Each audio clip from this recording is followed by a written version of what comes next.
I was always a sports fan. I loved playing sports. But the reality was I knew early on that I was not going to be like in the NHL, the NBA, the NFL.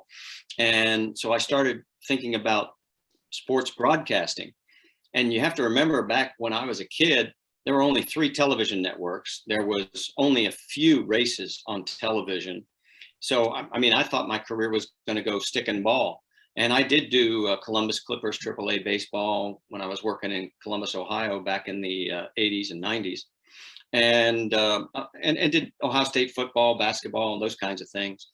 But things really changed when ESPN came online in 1979. And I had always been a race fan. In fact, I always kid Bruce Larson because I used to go down to York US 30 Dragway because he was king of that place. And we always swap stories, and even to this day, I mean, every time I get a chance to see him, I pull out the pictures I have of the USA 1.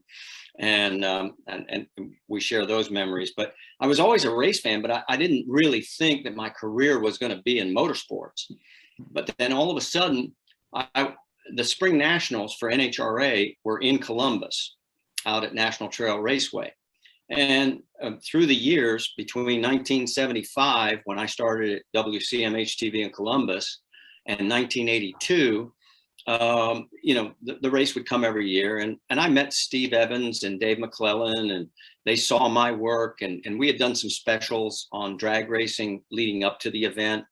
And in 1982, ESPN decided to do their first ever NHRA drag race.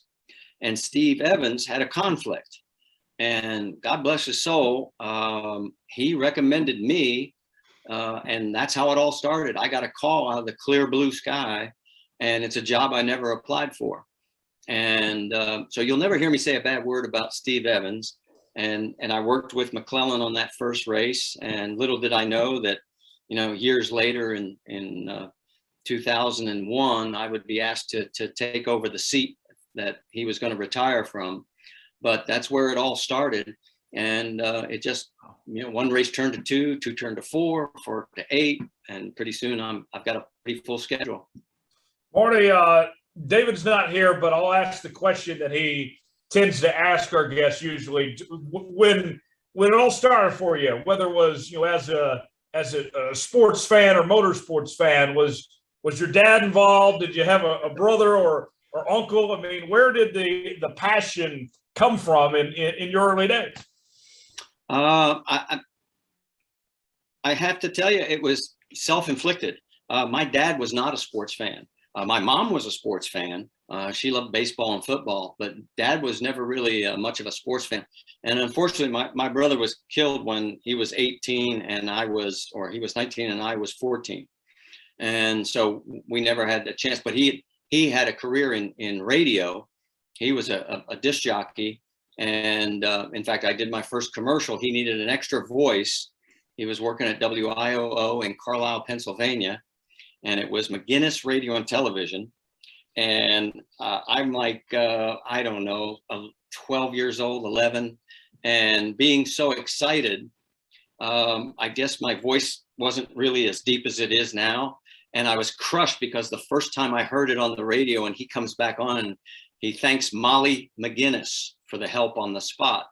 So I couldn't tell my friends that it was me because I was totally embarrassed.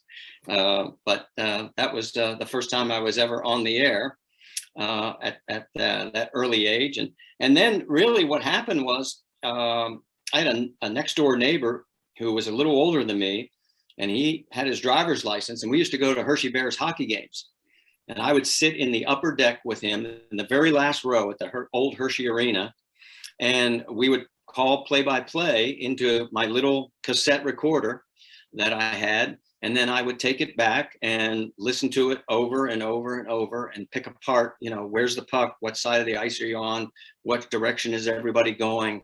And we did that for numerous games. So that by the time I graduated from high school, I went to Marietta College and started in right away. The reason I went to Marietta is because they recruited me for broadcasting. All their seniors were leaving. And a guy by the name of Bill Rosinski, who still does PGA Tour golf and some football. He and I were college classmates, and he and I are the only two that really stayed on the air the whole time. But he and I started right out as freshmen doing Marietta College football, basketball, everything else, anything that moved. We basically got a chance to practice. And you want to hear this is a true story.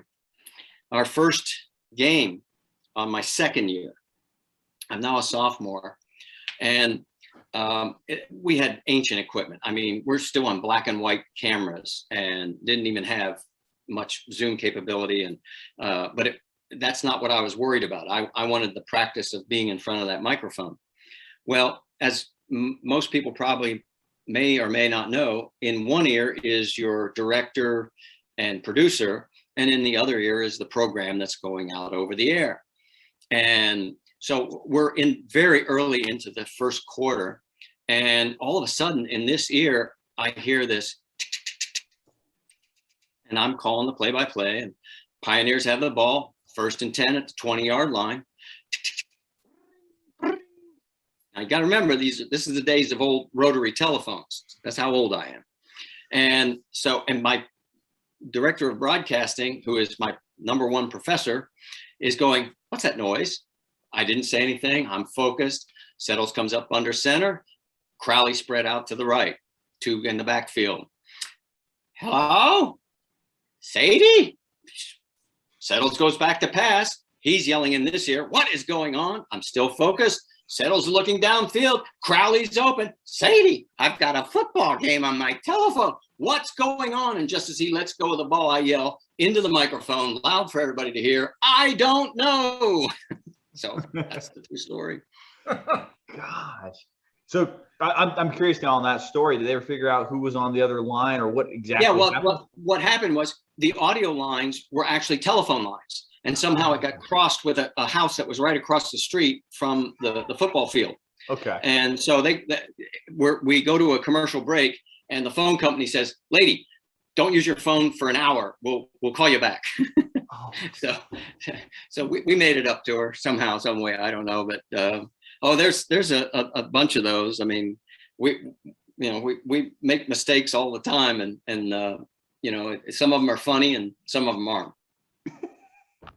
Did you ever get to meet this lady or no? No, have no idea who she is. No, but it's believe me, it was a moment. And what you learn in that, and that's why I wanted to go to college where I could get on the air, is that, your focus and your concentration, because you got to be able to rub your stomach and pat your head at the same time. That's the only thing that makes this job hard.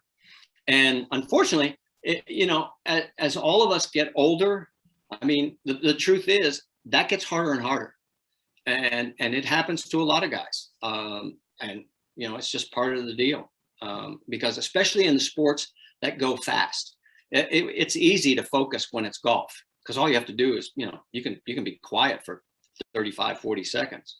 Mm-hmm. But that's not the case in motor racing and some of these other games. Hey, race fans, if you enjoyed that clip, check out the full episode on YouTube and all podcast platforms.